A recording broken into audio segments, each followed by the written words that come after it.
저희가 지금 그 주기도문 시리즈를 하면서 지난 2주간은 그 우리의 물질적인 필요를 하나님 앞에 구하는 그 문제에 대해서 좀 생각을 해봤습니다.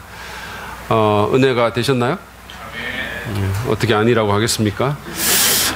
오늘 우리가 다룰 기도문은 인간의 또 다른 필요, 지난 2주간에는 물질적인 또는 육체적인 필요를 다루는 문제를 봤지만 오늘은 인간의 또 다른 필요에 대해서 마태복음 6장 12절에 나온 기도문을 갖고 좀 생각을 해보려고 합니다. 마태복음 6장 12절 말씀을 같이 한번 읽어보시죠. 시작. 우리가 우리에게 죄 지은 사람을 용서하여 준 것 같이 우리의 죄를 용서하여 주시고. 네, 이 기도문은 우리가 지은 죄의 용서를 구하는 그런 기도입니다. 이것은 우리의 영적이고 정서적인 필요에 대한 것이에요. 우리의 영적인 필요, 우리의 정서적인 필요에 대한 것입니다. 사실 이 구절은 많은 분들이 좀 오해를 하는 그런 구절이기도 합니다. 마치 다른 사람을 용서하는 것이 우리가 하나님으로부터 용서받는 것의 어떤 조건인 것처럼 그렇게 오해하는 분들도 있습니다. 그러나 그것은 사실이 아님을 제가 미리 밝혀드립니다. 내가 뭘 해서 그 조건으로 하나님의 용서를 받거나 은혜를 받는다고 말하면 그건 기독교가 아닙니다. 그 사실을 여러분들이 분명히 미리부터 인식하시고, 제가 이 기도에서 우리가 우리에게 죄 지은 자를 용서하여 준 것 같이 라는 그 앞에 붙어 있는 이 말이 무슨 의미인지 그것에 대해서는 다음에 제가 2주간에 걸쳐서 이걸 또 할 텐데 다음에 여러분과 나누도록 하겠습니다. 오늘은 그 후반부에 있는 우리의 죄를 용서해 달라는 그 기도에만 좀 집중하기를 바랍니다. 여러분은 죄를 용서해 달라는 그런 기도를 하신 적이 있으십니까? 그렇게 기도하십니까? 사람들이 인식하는지 못하는지는 모르지만 죄를 용서받는 것, 죄의 용서는 우리 인간의 가장 깊은 필요라고 저는 생각합니다. 얼마나 많은 사람들이 죄책감으로 고통을 당하는지 몰라요. 다른 사람들은 잘 모르겠지만 자기 마음 깊은 곳에 있는 그 죄책감이 수많은 사람들을 괴롭힙니다. 나는 네가 지난 여름에 한 일을 알고 있다. 뭐 이런 거 있잖아요. 아무도 모르는지 몰라도 누군가가 알 수 있다고 생각하는 그 죄의 어두운 그림자로 고통하는 사람들이 있다는 말씀입니다. 제가 몇 년 전에 한 책에서 어떤 여인의 얘기를 읽었는데 이 여인은 14년 동안 단 하루도 빠지지 않고 매일 아침 자기 남편의 무덤에 가는 거예요. 그게 그냥 하루의 일과인 거예요. 사연인즉슨 14년 전에 자기 남편한테 막 졸라가지고 어떤 행사에 가자고 데리고 나간 거예요. 자기 남편 가기 싫은데. 그래가지고 그 특별 행사에 갔다 오다가 돌아오는 길에 자동차 사고가 나서 남편이 즉사했습니다. 그래서 이 여인은 그 후로 스스로를 용서할 수가 없었던 거예요.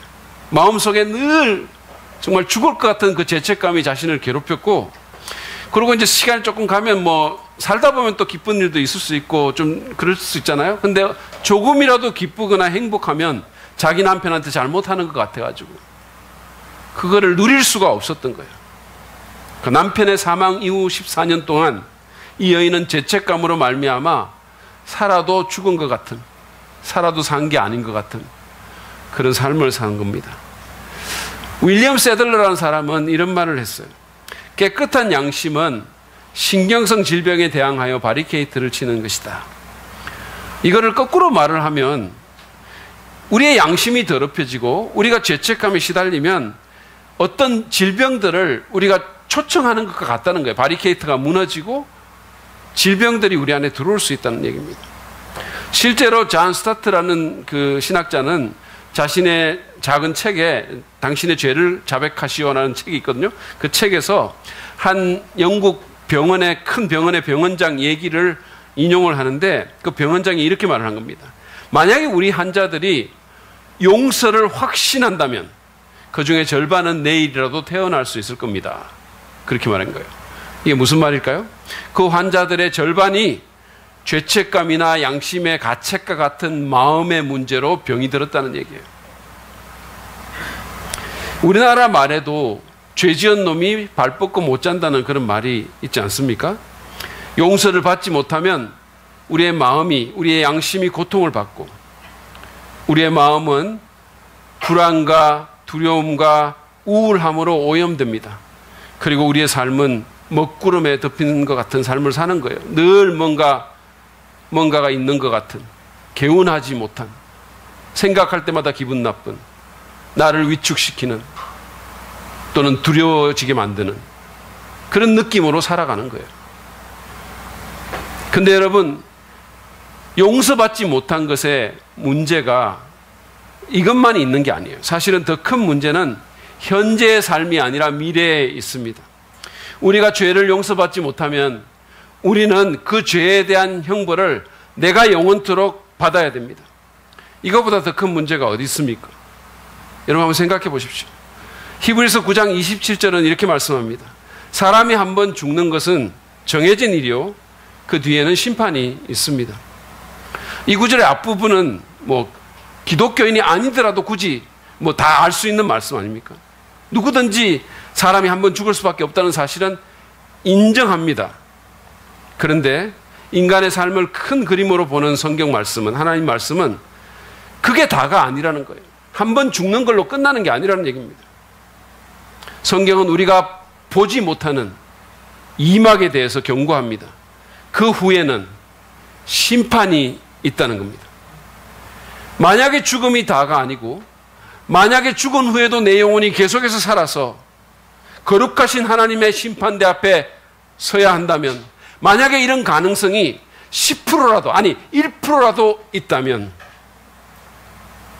여러분 이 문제를 해결하는 것보다 더 중요한, 더 큰 필요가 어디에 있겠습니까? 어쨌든 이게 만약에 조금이라도 가능성이 있다면 이거 그냥 우리가 아무렇지도 않게 그냥 흘려보내도 되는 것입니까? 여러분, 예를 들어서 제가 설교 준비를 하는데 갑자기 심장이 막 조여 오는 것을 제가 느낀다고 합시다. 실제로 저희 가정은 저희 아버님이 협심증이 있어가지고 2번이나 쓰러지셨어요. 그러니까 가족력이 있고 실제로 제 가슴이 별로 안 좋아요. 심장이 별로 안 좋습니다. 근데 설교 준비를 제가 하는데 시간 내에 마무리를 제가 해야 되는 거예요. 근데 심장 쪽의 느낌이 너무 좋지 않아요. 자, 그렇다면 제가 뭐부터 해결해야 되겠죠? 죽든지 살든지 마음대로 해라 이거예요? 너무들 하시네요.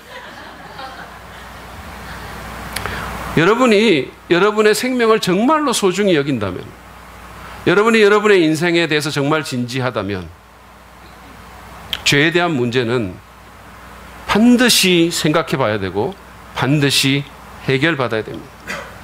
여러분 기억하십시오.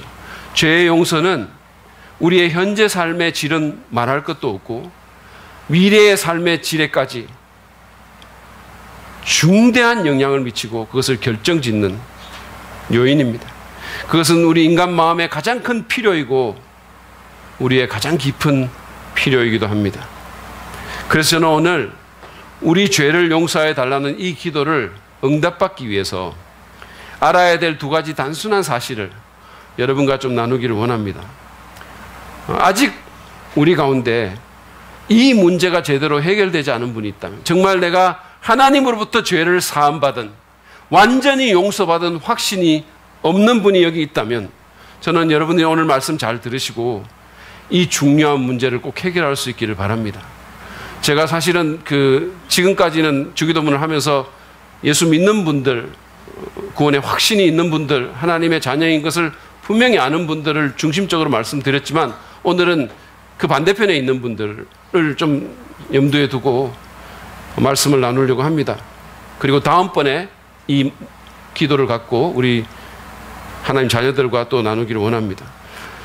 우리가 죄의 용서를 구하고 그것에 대한 응답을 받기 위해서 알아야 될 첫 번째 사실은 죄에는 심각한 결과가 있음을 인식해야 한다는 겁니다. 죄에는 심각한 결과가 있습니다. 만약에 우리가 죄의 심각한 결과를 인식하지 못한다면 우리는 죄를 용서해 달라는 기도조차를 아예 하지 않을 겁니다. 그러나 죄에는 심각한 결과가 있습니다. 죄는 우리를 하나님 앞에서 유죄 상태로 만들고 그리고 결국은 심판을 불러옵니다. 우리가 죄를 지으면 우리는 계속해서 하나님 앞에서 상태가 더 나빠집니다. 계속해서. 그리고 결국은 그것이 하나님의 심판을 불러오게 될 것입니다. 안타깝게도 오늘날 많은 사람들이 이 죄를 별로 심각하게 여기지 않는 그런 경향이 있습니다. 이것에 대해서는 몇 가지 이유가 있다고 저는 봐요. 하나는 이 세상에 구부러진 정의 체계 때문이라고 생각합니다. 사람들이 죄를 짓고도 교묘하게 법망을 빠져나가는 거예요. 그러니까 뭐 나라의 법이 있는데도 불구하고 그것을 어기는데도 그냥 잘 빠져들 나가시는 거예요. 그러니까 죄 그냥 짓고 별일 없을 수 있겠구나 이런 생각이 은연중에 우리한테 들어오는 거예요. 제가 예전에 봤던 영화인데 Catch Me If You Can 이라는 영화가 있었어요. 한국말로 번역하면 할 수 있으면 잡아봐 이런 거예요. 날 잡아봐라 할 수 있으면 잡아봐. 근데 이게 레오나르도 디카프리오가 리즈 시절에 찍은 영화입니다. 이 사람이 주인공으로 나오고 희대의 사기꾼으로 나와요. 그리고 그를 잡는 FBI 요원이 탐 행스입니다. 이 두 사람이 주연인 아주 재밌는 범죄 코미디물이에요. 실화에 근거한 겁니다. 근데 이 디카프리오가 연기한 주인공인 프랭크 에브게네일 주니어라는 사람은 어릴 때부터 자기 아버지로부터 세상을 유니폼 하나로 속일 수 있다는 그런 사실을 배우는 거예요. 아버지가 막 아들한테 이 사기치는 방법을 막 가르쳐 주는 거예요. 그리고 아버지가 사업에 실패하고 부모가 이혼하고 나서 멍하니 있다가 달러 몇 푼을 갖고는 가출을 합니다. 그리고는 정말로 거의 예술에 가까운 경지로 사기를 치는 거예요. 미국의 페남사라고 있거든요. 항공회사인데 거기에 파일럿으로, 또 하버드 의대 수석 졸업자로, 그리고는 또 예일 법대 출신 변호사로 그냥 계속해서 둔갑해서 사기를 치고, 그리고 위조 수표를, 가짜 수표를 남발합니다. 파일럿으로 사칭을 해가지고, 그리고는 미국에 도는 모든 비행기에는 그냥 무임승차를 하는 거예요. 돈 안 내고 비행기 타고 다니고, 미국 50개 주에 있는 모든 많은 은행들에 들어가가지고 무려 140만 달러를 횡령을 하는 거예요.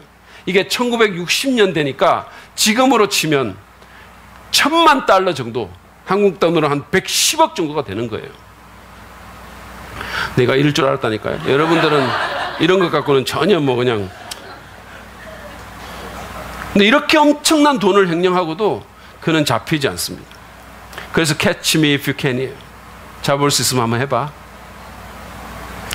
상황은 좀 다르지만 우리나라에서도 법관 출신들, 변호사 출신들의 어떤 관료들이라든지 또는 아주 힘 있는 유력 정치인들 같은 사람들 보면 아주 그냥 교묘하게 죄를 범했음에도 불구하고 그 대가를 전혀 받지 않고 법망을 피해 나가고 법의 허점을 이용해서 오히려 더 잘 되는 것을 우리가 지금 보고 있잖아요.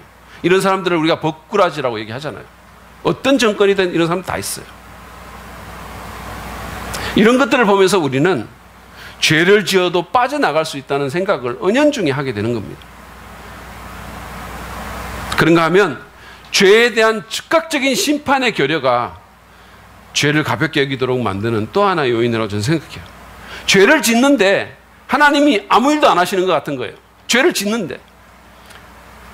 어떤 대학생들을 대상으로 사역하는 한 목사님이 있는데요. 이분이 자기가 하나님으로부터 아주 자기는 신령한 은사를 받았다고 얘기를 하는 거예요. 그러면서 이분의 은사가 어떤 거냐면 설교를 경청하지 않는 성도들이 있잖아요.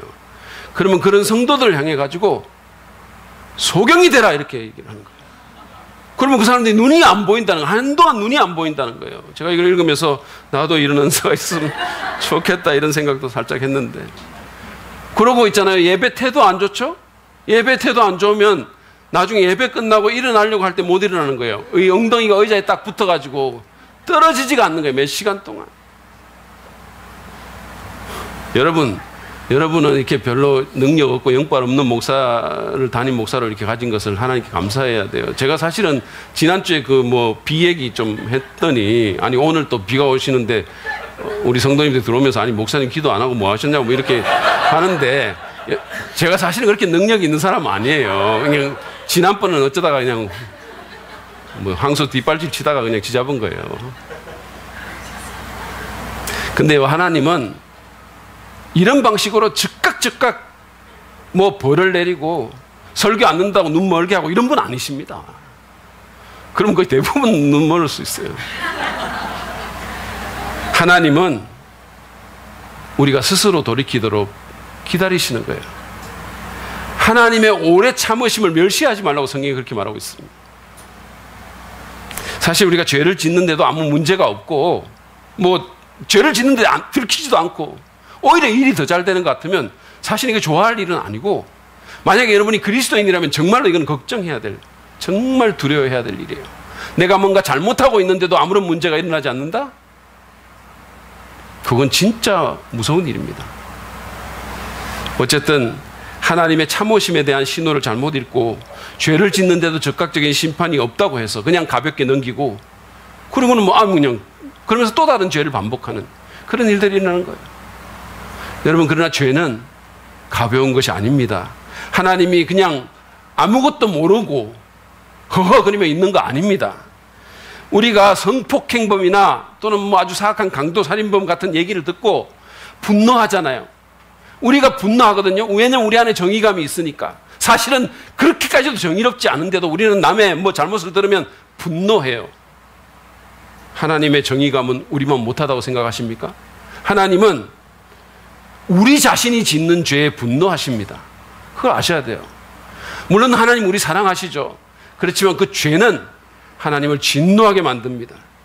비록 우리의 죄가 노골적인 성폭행이나 무슨 강도 살인은 아닐지 모르지만 거룩하신 하나님은 우리보다는, 세상보다는 훨씬 엄격한 기준으로 죄의 뿌리까지 살피면서, 다시 말해서 음란한 생각이나 미움까지도 단죄하십니다. 오해를 없애기 위해서 제가 지금 우리가 말하고 있는 이 죄가 무엇인지를 좀 명확하게 규정을 하도록 하고 갑시다. 우리가 지금 말하는 죄는 단지 어떤 나라의 법을 어기는 것, 대한민국이라는 나라의 법을 어기는 것을 의미하지 않습니다. 이 나라의 법은 뭐 변하기도 하고, 이 나라의 법 중에는 뭐 잘못된 법들도 있어요. 악법도 있습니다. 그러나 우리가 말하는 이 죄는 하나님 나라의 법을 어기는 거예요. 웨스트민스 소열이 문답에서 정의한 것처럼 죄란 하나님의 법에 복종하지 않는 모든 것, 혹은 하나님의 법을 어기는 것이다 그랬어요. 거룩하신 하나님, 흠이 없으신 그 하나님의, 우리의 마음까지 살피시는 그 하나님의 법을 어기는 모든 것이 죄라 그랬어요.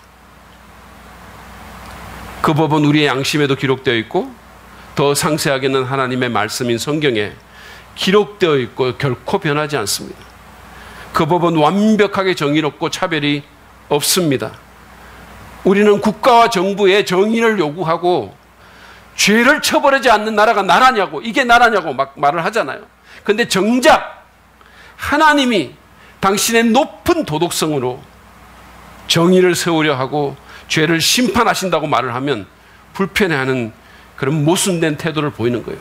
국가에는 아주 높은 정의를 요구하면서 왜 그거 심판 안 하냐고 하면서 하나님의 정의에 대해서 우리가 말을 하고 하나님이 심판하신다고 말하면 불편해하는 거예요. 왜냐하면 국가의 정의를 말할 때는 내가 포함되지 않아도 되니까, 어떤 면에서. 그러나 하나님의 정의를 말하면 내가 심판의 대상이 될 수 있으니까 그러지 않을까요?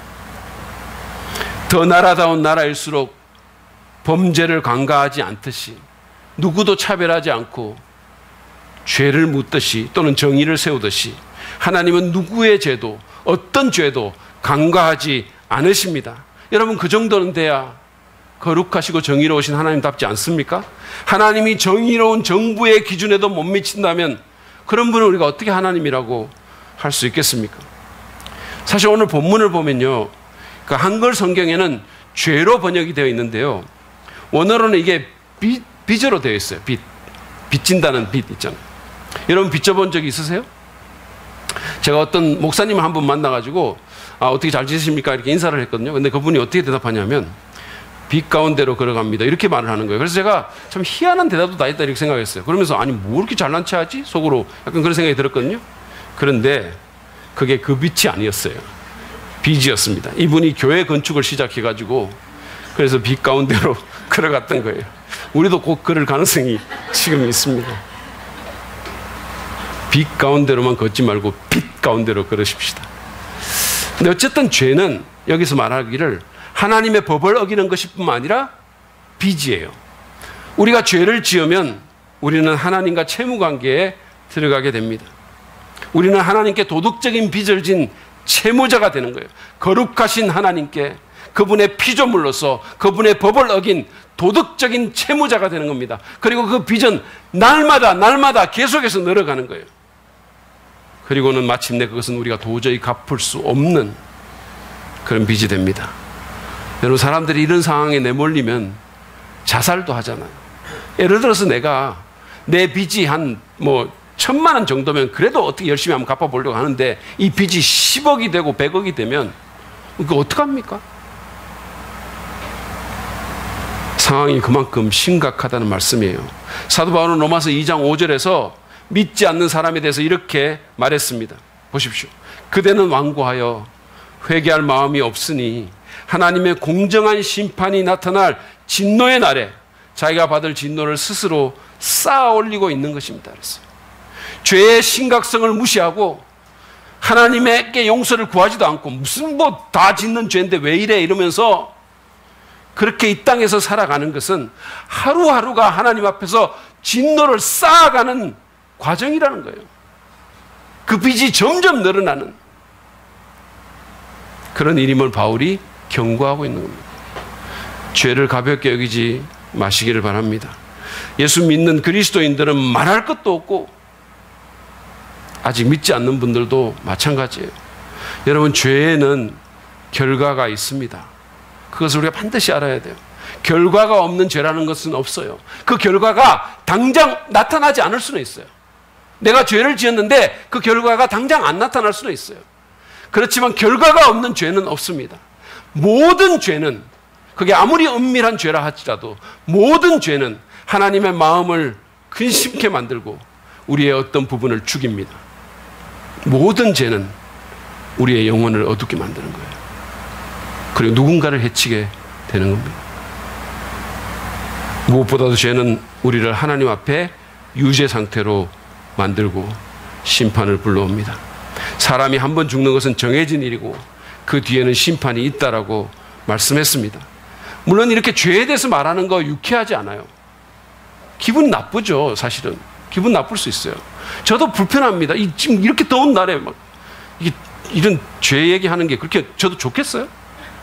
저 안 좋아요. 예전에 우리 교회 오신 어떤 분 중에 제가 설교 중에 사람이 죄인이라고 말을 했더니 굉장히 기분 나빠하신 분이 계셨어요. 저도 안 좋아요.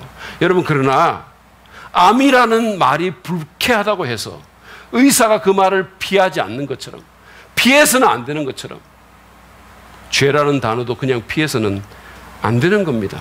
여러분, 교회가 왜 있습니까? 우리가 교회에 오는 가장 근본적인 목적이 뭡니까? 영혼의 암인 죄의 문제를 해결해야 되는 거, 다른 어떤 것보다. 교회에서 이 얘기 안 하면 어디서 이 얘기 하겠어요?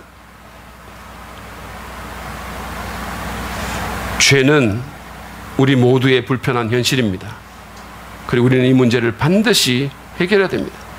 그 첫 단계는 죄의 심각한 결과를 인식하는 것입니다. 그리고 내가 그 결과를 당할 수도 있음을 인정하는 거예요.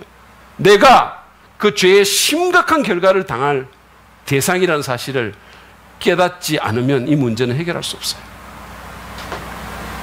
계시록 20장 11절 12절에 있는 말씀을 보시죠.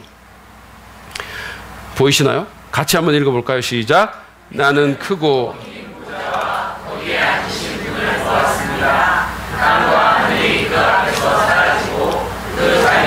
찾아볼 수 없었습니다.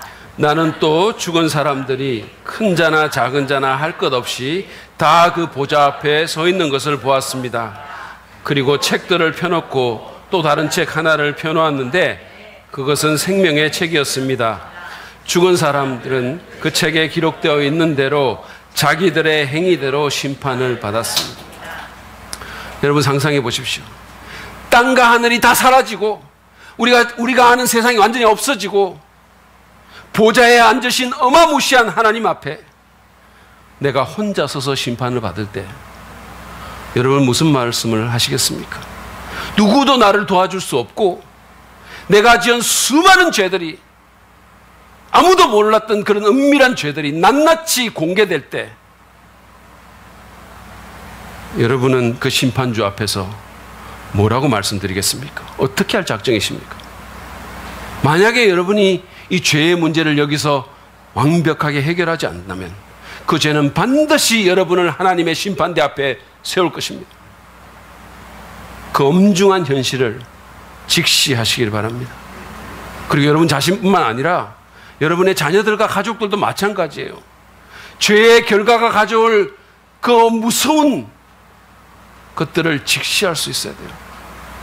우리가 우리 자녀들, 우리 사랑하는 사람들에 대해서 가장 신경 써야 될 필요는 바로 이거예요. 누구도 예외가 없고 그것은 여러분고 저도 마찬가지예요. 우리는 하나님 앞에 갚을 수 없는 빚을 진 죄인들이고 언젠가는 그것에 대한 계산을 요구받게 될 것입니다. 그 엄중함을 인식하는 것이 첫 번째 단계예요. 미국의 대각성 운동이 일어났을 때 여러분 어떤 일이 났는지 아십니까? 교육받은 엘리트들이 이 죄의 문제 앞에서 떨고 두려워하고 울고 그랬어요. 그게 우스운 일이라고 생각하십니까? 언젠가 여러분들이 그 현실 앞에 맞닥뜨려진다면 그게 마땅한 우리의 반응이었다라고 생각하실 겁니다. 그 문제를 해결하는 저와 여러분 되시길 바랍니다. 우리가 죄의 용서에 대해서 하나님께 응답받기 위해서 두 번째로 알아야 될 것은 해결책이 바로 예수 그리스도의 죽음에 있다는 사실입니다. 죄의 심각한 결과를 우리가 인식해야 될 뿐만 아니라 용서가 가능하다는, 예수 안에서 용서가 가능하다는 사실을 우리가 인정해야 된다는 얘기입니다. 우리는 하나님께 너무도 감사하게도 죄를 용서받을 수 있습니다.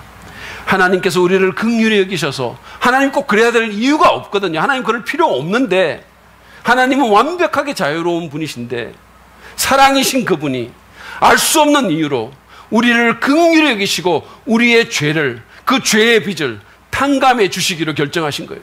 당신께서 그 모든 대가를 지불하시고. 이거야말로 굿뉴스이지 않습니까?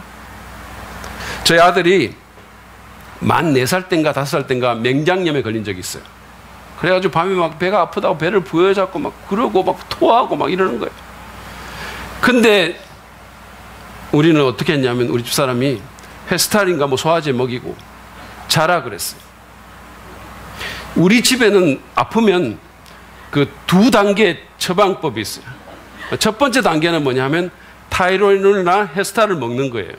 그 알약을 먹는 겁니다. 그리고 두 번째는 자는 거예요. 그게 우리 집의 처방입니다. 그때도 그렇게 했어요. 그 아이가 배를 잡고 막 토하고 아프다 그러는데 그거 먹이고 자라 그런 거예요. 하늘이는 악몽과 같은 하룻밤을 보냈을 겁니다. 그리고 어떻게 됐냐면 맹장이 터진 거예요. 맹장염에 걸렸는데 우리는 그냥 배가 아픈 줄 알고 그랬던 거예요. 얼마나 정말 무지했는지, 만약에 모르는 사람이 봤으면 우리를 정말 사악한 계부나 계모 이렇게 봤을 것 같아요. 정말로. 근데 정말 그때는 몰랐어요. 맹장염이라는 것도 뭔지 잘 모르고 거기다가 감히 병원을 갈 생각을 못할 정도로 가난했어요. 아무 보험도 없었고 병원을 어떻게 갑니까 우리가.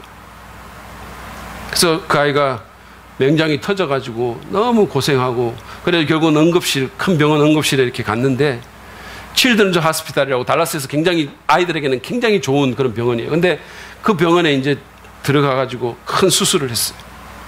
그리고 일주일 이상 입원해 있었습니다. 보험도 없는 유학생 상태에서 우리는 수만 불의 빚을 진 거예요. 그런데 여러분 어떤 일이 벌어진지 아세요? 어떤 분이 우리 대신 돈을 내줬어요. 그래서 우리는 그 빚을 탕감받았습니다. 우리도 모르는 어떤 관대한 사람이 우리 같은 극빈자를 위해서 병원에 기부를 한 거예요. 우리가 더 이상 빚을 갚지 않아도 된다는 그 소식을 들었을 때 얼마나 기뻤을까요? 여러분 기억하십시오. 하나님은 우리가 죄의 빚을 더 이상 갚지 않아도 된다라고 하셨어요. 왜냐하면 하나님의 아들 예수 그리스도께서 그 값을 치르셨기 때문입니다. 십자가에서 우리를 대신해서 죽으심으로써 우리의 죄값을 완전히 완벽하게 지불하셨기 때문이에요. 많은 사람들이 스스로 죄의 문제를 해결해 보려고 엄청 노력합니다. 고행을 하기도 하고 무슨 큰 선행을 하기도 하고 종교 활동에 아주 심취하기도 해요. 제가 TV에서 본 건데 대만의 어떤 승려들이 주황색 승복을 입고는 그 사람들이 막 자기 몸을 자해를 막 하는 거예요. 막 피가 나고 난리가 났었어요. 춤을 추고 날뛰면서 막 그렇게 하더라고요. 죄의 문제를 해결받고 싶은 절망적인 몸짓이었던 것 같아요. 미션이라는 영화가 있거든요. 아주 좋은 영화인데 그 영화를 보면 악랄한 노예상인 멘도사가 나와요. 이 사람은 악랄하게 거지없는 노예상인데 자기 동생까지도 죽입니다. 근데 이 사람이 어느 날 뭔가를 깨닫고 그 악행에서 돌이키기를 원해요. 그는 자신의 죄를 참회하기 위해 가지고 자기가 납치하고 살인할 때 썼던 그 갑옷이라든지 무기라든지 이런 것들을 그물에 다 싸가지고 그거를 목에 메고 그리고는 이가수 폭포를 기어오르는 거예요. 여러분 이게 얼마나 무거운 거겠어요. 그걸 메고는 그 엄청난 폭포를 막 기어오르는 겁니다. 기어오르고 강을 건너고 난리를 쳐요. 이렇게 함으로써 그는 거의 죽을 뻔합니다. 그러나 그것이 그의 죄를 없이 하지는 못합니다. 여러분 누가 어떻게 무슨 일을 하더라도 우리 인간은 스스로 죄의 문제를 해결할 수 없습니다. 여러분 사람들이 왜 절에 가고 무슨 수많은 고행을 하겠어요? 물론 이 세상에서 복받고 잘 살려는 마음도 있겠죠. 그렇지만 그 안에는 죄책감이 있기 때문에 그것을 해결받고 싶은 일이 있는 거예요. 아무리 해도. 그러나 스스로는 자기 죄를 해결할 수가 없습니다. 왜냐하면 인간은 하나님께 갚을 수 없는 빚을 졌기 때문이에요. 그걸 어떻게 우리가 뭘 한다고 됩니까? 하나님이 제공하는 죄의 용서는 오직 예수 그리스도 안에 있습니다. 그분이 우리 대신에 죄의 값을 대신 지불하고 죽지 않았더라면 죄의 용서는 없었을 것입니다. 하나님은요 무슨 기분에 따라서 그냥 임의적으로 그냥 용서해 줄게 이런 아무 기준도 없이 기분 좋으면 용서하고 이런 분 아니에요. 그거 어떻게 하나님입니까? 그렇다면 그분은 거룩하고 공의로운 하나님일 수가 없는 거예요. 하나님께서 경고하신 것처럼 죄의 싹은 사망이기 때문에 누군가는 반드시 죽어야 됩니다. 히브리서 9장 22절에서 말씀한 것처럼 피의 흘림이 없이는 죄를 사함이 이루어지지 않습니다. 그래서 무지한 하나님의 아들 예수가 죄인인 저와 여러분을 위해서 십자가에서 죽으신 것입니다. 그래서 죄의 용서가 가능해진 것입니다. 여러분 과거와 현재와 미래의 모든 죄를 정말로 용서받고 내 양심의 해방을 근본적으로 받기를 원하십니까? 정말로 그렇게 하기를 원하신다면, 정말로 내가 하나님 앞에 두려움 없이 서기를 원한다면 다른 방법은 없어요. 여러분이 무슨 뭘 메고 폭포를 기어오르고 무슨 벽을 쳐다보고 잠을 안 자고 아무리 해도 아무 소용없어요. 그걸로는 안 됩니다. 정말로 그러기를 원한다면 여러분은 하나님께서 마련하신 예수 그리스도를 믿어야 돼요. 그거 외에는 다른 방법이 없습니다. 여러분이 지금까지 걸어왔던 죄의 길에서 돌이켜서 온 마음으로 여러분을 위해 죽으신 하나님의 아들 예수 그리스도를 정말로 믿는다면 하나님은 여러분의 죄를 완전하게 사해 주시고 여러분을 모든 불의에서 깨끗하게 해 주실 것입니다. 양심의 해방을 받게 될 것입니다. 그 용서는 여러분의 죄를 덮어주시고, 제 말을 잘 들으세요.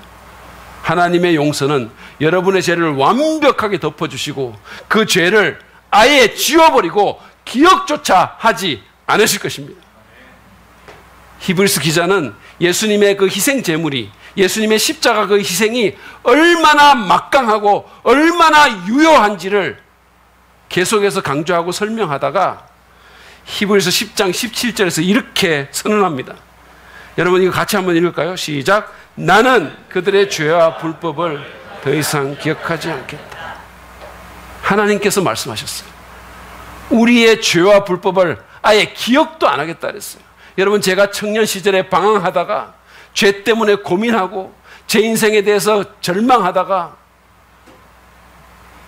이 구절을 보고 제가 얼마나 기뻤는지 아십니까? 제가 얼마나 양심 해방을 받았는지 아십니까? 단지 과거의 죄와 불법만이 아니라 우리 인생의 모든 죄와 불법을 아예 잊어버리겠다고 말씀하셨어요. 아예 더 이상은 그 죄를 갖고 우리를 대하지 않겠다는 얘기예요. 더 이상은 이것을 갖고 따져 묻지 않겠다는 거예요. 마치 죄가 하나도 없는 상태처럼 우리를 대하겠다는 거예요. 왜? 예수님 때문에. 제가 지금 사는 집에, 우리가 그 집에 이사를 와가지고요. 제 아내가 원하는 그 버티컬 블라인드 있잖아요. 이렇게 내려오는 그 블라인드가 있는데, 그걸 아내가 원했는데, 제가 이사를 와가지고 그게 아니라 이중의 망사로 된 이렇게 올라가는 이런 무슨 콤비 블라인드라는 걸 제가 이렇게 설치를 하는 그런 망령된 죄를 제가 범했어요. 수년 전에. 그 업보로 저는 창문을 열어야 하는 여름만 다가오면 제 아내로부터 계속해서 제가 얼마나 천인공노한 죄를 지었는지에 대해서 계속해서 반복해서 역사교육을 받고 있어요. 저는 새로 지을 교회와 가까운 곳으로 이사가는 그날만을 제가 기다리고 있어요. 그것이 제가 이 역사교육으로부터 벗어날 수 있는 유일한 소망이에요. 그러나 여러분, 하나님의 용서는 그러지 않아요. 그분은 더 이상 그 문제를 다루지 않겠다라고 말씀하셨어요. 더 이상 거론하지 않겠다고 말씀하십니다. 미가서에서는 이렇게 말했어요. 7장 19절에 우리의 모든 죄를 발로 밟아서 저 바다 및 깊은 곳에 던지시고, 그리고 누가 말했어요? 그 옆에다 낚시 금지 사인을 붙여 놓으셨다. 건져 올리지 마라고. 예수님 때문에. 예수님 믿으십시오. 하나님께서 여러분이 아니라 완벽한 제물이신 예수님을 보고 그분의 의와 공로에 의거하여 여러분을 용서하시는 거예요. 이게 복음이에요. 아시겠어요? 내 때문에 용서하는 게 아니라 완벽한 제물 대신 예수님을 보고 예수님의 공로에 의해서 우리를 용서해 주는 거예요. 그렇기 때문에 그 용서가 완전할 수 있는 거예요. 왜냐하면 제물이 완전하기 때문에. 이게 복음입니다. 여러분, 죄의 용서를 원하십니까? 깨끗한 양심을 원하십니까? 근본적인 차원에서 죄책감에서부터 해방되기를 원하십니까? 죄를 회개하고 예수님께 나오세요. 다른 방법 없어요. 여러분, 이거 나중에 좀 생각하지 미루지 마십시오. 이거는 그렇게 한가한 문제가 아니에요. 하나님과 자꾸 싸우려고 하지 마십시오. 하나님은 우리가 대적할 만한 그런 만만한 상대가 아닙니다. R.C. 스폴이라는 분은 이런 말을 했어요. 하나님과 대립하고 그분으로부터 멀어졌다는 말은 승산이 없는 싸움에 돌입했다는 말과 다름없다. 그 싸움을 끝낼 수 있는 유일한 방법은 무조건적인 항복뿐이다. 무릎을 꿇고 나의 죄를 사해 주세요라고 말하는 것이 무조건적으로 항복하는 것이다. 백기를 들고 하나님께, 하나님, 저는 당신과 싸울 상대가 못 됩니다. 당신에게서 멀어지고 싶지 않습니다. 관계가 회복되기를 원합니다. 당신을 미워하는 것이 아니라 사랑하기를 원합니다. 제가 가진 적대감에도 불구하고 당신이 저를 사랑해 주시기를 원합니다. 그렇게 말하는 것이 이 싸움을 끝낼 수 있는 길이라는 거예요. 지금 그렇게 하십시오. 여러분의 죄를 용서해 달라고 구하십시오. 하나님께 화해를 청하십시오. 하나님은 여러분과 화해하기를 원하십니다. 그래서 예수님을 여러분 대신에 십자가에 다셨고, 그래서 이런 기도를 하라고 가르치신 거예요. 여러분이 그냥 종교생활을 하는 것이 아니라 내가 교회에는 나오는데 용서를 받았는지 안 받았는지 늘 깨름직하고, 오늘 내가 죽으면 하나님 앞에 설 때 정말로 내가 하나님 앞에서 양심에 어떤 꺼리낌도 없이 설 수 있겠는지 모르는 그런 상태로 교회 다니지 말고, 그런 상태로 믿음 생활 하지 말고, 예수 그리스도로 인해서 그 완벽한 제물 대신 예수님을 의지해서 하나님께 나가십시오. 그분이 내 모든 죄의 빚을 탕감해 주셨습니다. 그분이 내어주셨어요. 그분이 지불 완료하셨습니다. 그래서 여러분이 정말로 이 기도를 진심으로 하고 예수님 믿는다면 여러분은 모든 죄를 용서받고 하나님과의 관계가 회복될 거예요. 어떤 사람은 이렇게 말해요. 믿을 때까지의 죄만 용서. 아니, 그런 거 없어요. 과거, 현재, 미래의 모든 죄가 다 용서됩니다. 깊은 바다에 빠뜨려집니다. 오늘 우리는 우리 죄를 용서해 달라는 그 기도와 연관해서 두 가지 우리가 알아야 될 사실을 생각해 봤어요. 모든 죄에는 심각한 결과가 있음을 인식하는 것입니다. 그리고 죄에 대한 해결책은 예수님밖에 없다는 사실이에요.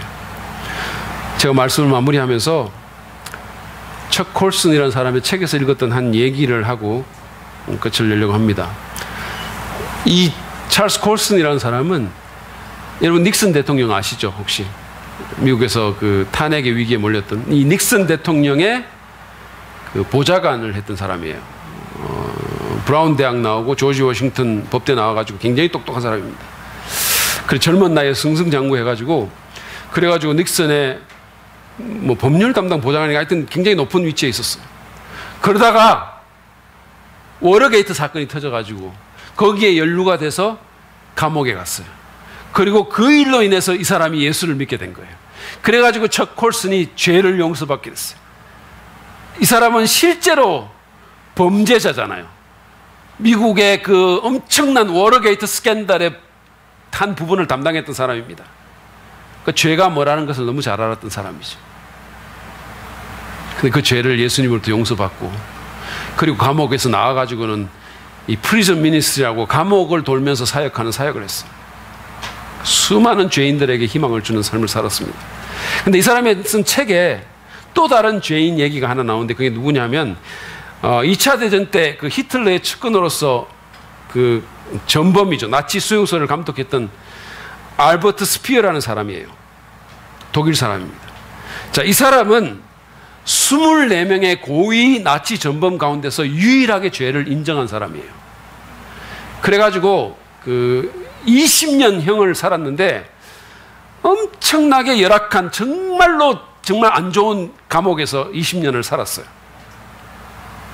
악명 높은 감옥에서 20년 동안 복역을 했습니다. 그리고는 미국의 ABC 방송이라는 데 나와가지고 아침에 인터뷰를 하면서 그 기자가 이렇게 물었어요. 그 사회자가 이 사람 스피어가 예전에 썼던 글을 인용을 하면서 물었습니다. 당신의 죄가 결코 용서될 수 없고 그렇게 되어서도 안 된다고 했는데 지금도 그렇게 생각하십니까? 이 스피어가 짙은 비애를 드러내면서 이렇게 답했어요. 나는 20년의 혹독한 형을 살았고 벌을 완전히 받았기 때문에 이제는 자유인이라고 내 양심이 깨끗해졌다고 말할 수 있어야 됩니다. 근데 나는 죄책감을 제거할 수가 없습니다. 내가 새롭게 쓴 이 책을 하나 써갖고 내 양심을 달래는 일종의 대속물입니다. 그래서 사회자가 다시 한번 물었어요. 당신은 당신의 양심을 완전히 깨끗하게 할 수 없다고 참으로 믿습니까? 이 사람이 고개를 힘없이 끄덕이면서 대답했어요. 그거는 불가능할 것입니다. 이 프로를 척 콜슨이 보다가 이렇게 썼어요. 35년 동안 스피어는 자신의 범죄에 대한 완전한 책임을 다 받았다. 그의 글들은 참회와 도덕적인 죄를 피하라는 경고로 가득 차 있다. 그는 간절히 속죄를 원했다. 그러나 아무것도 소용이 없었다. 나는 스피어에게 편지를 써서 예수님과 그분의 십자가에서의 죽음에 대해 그리고 하나님의 용서에 대해 말하기를 원했다. 그러나 시간이 이를 허용치 않았다. ABC 방송과의 인터뷰가 그의 마지막 공적 행사였고 그 직후에 그는 세상을 떠났다. 얼마나 안타까운 얘기입니까? 얼마나 비극적입니까? 이 사람은 20세기 초반 유럽을 살았던 사람이니까 기독교 문명에서 살았던 사람이니까 예수님의 죽음을 통한 하나님의 용서에 대해서 이론적으로 알고 있었을 것입니다. 그러나 그는 그것을 믿지 않았고 하나님께 나가지도 않았습니다. 그가 예수 안에서 하나님이 제공하시는 완전한 용서를, 그 속죄를, 그 용서를 받아들이고 믿었다면 비록 감옥에서 죄값은 받아야 할지라도 계속해서 지옥과 같은 삶은 살지 않아도 됐을 텐데, 계속해서 자신의 양심을 핥히면서 고통하지 않아도 됐을 텐데, 그리고 그의 영원한 운명도 달라졌을 텐데, 안타깝게도 그는 그렇게 하지 않았습니다. 여러분 기억하십시오. 하나님은 저와 여러분의 죄를 용서하기를 원하십니다. 우리의 양심을 깨끗하게 하기를 원하십니다. 하나님과 화해하고 우리에게 새로운 삶을 주시기를 원하십니다. 계속해서 죄책감에 시달리며 살기를 원치 않으십니다. 만약에 주님이 그걸 원하지 않았다면 예수님을 보냈을 리가 없어요. 그러므로 여러분, 예수님을 믿고 용서를 경험하십시오. 용서를 경험하시기 바랍니다. 이것이 기독교가 여러분에게 줄 수 있는 최고의 축복이에요. 여러분, 다른 것들은 무슨 교양을 얻고 무슨 마음의 평안을 얻고 점잖게 잘 살고 이런 건 다른 데 가서 할 수 있어요. 오직 하나님만이 죄의 완전한 용서를 제공할 수 있습니다. 여러분의 그 죄를 예수 그리스도의 그 속죄로 말미암아 깨끗게 할 수 있어요. 깨끗게 할 수 있어요. 그러므로 그것을 받아들이십시오. 여러분의 가족들, 지인들도 하나님께 용서받을 수 있도록 그것을 위해서 기도하시기 바랍니다. 그리고 그것을 전하십시오. 이것이 우리가 전해야 될 가장 중요한 메시지예요. 더 이상 죄책감에 시달리지 않아도 됩니다. 더 이상 두려움과 불안 가운데서 떨지 않아도 됩니다. 더 이상 아주 뭔가 걸린 것 같은 그런 찝찝한 마음으로 살지 않아도 됩니다. 더 이상 여러분의 영혼이 오염된 채 살지 않으셔도 됩니다.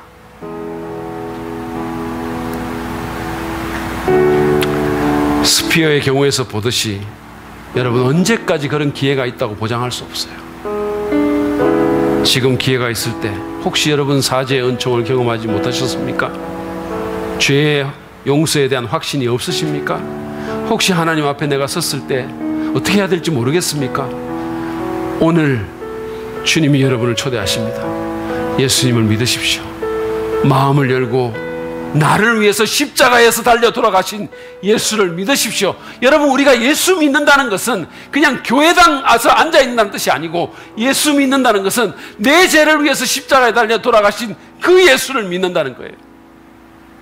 그래서 그 예수를 믿음으로 내 모든 죄가 사함받고 내 영혼이 깨끗하게 되는, 그래서 새 출발하는, 그게 예수 믿는다는 거예요. 그렇게 믿는 여러분 되시기 바랍니다. 그렇게 나가십시오.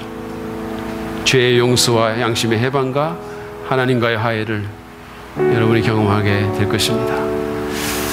이 중에 한 사람이라도 그런 분이 있다면 이 시간 주님이 주시는, 예수 안에서 주시는 그 용서를 받아들이고 깨끗게 되시기를 축복합니다.